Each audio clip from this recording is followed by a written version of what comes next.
ఎడారిలో జలధారలు. రచన doctor K Job Sudarshan.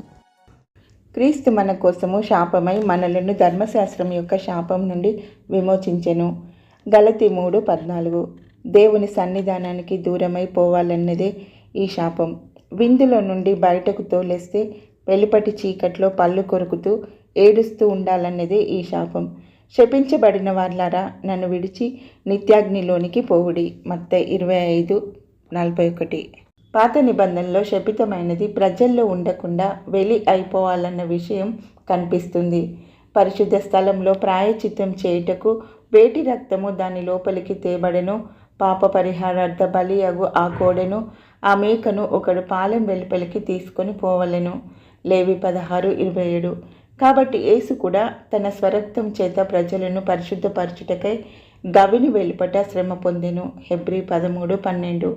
యేసు ప్రభు యోహాను 3:14లో తనను తాను సర్పంతో పోల్చుకుంటున్నాడు. అది వింతైన సంగతి.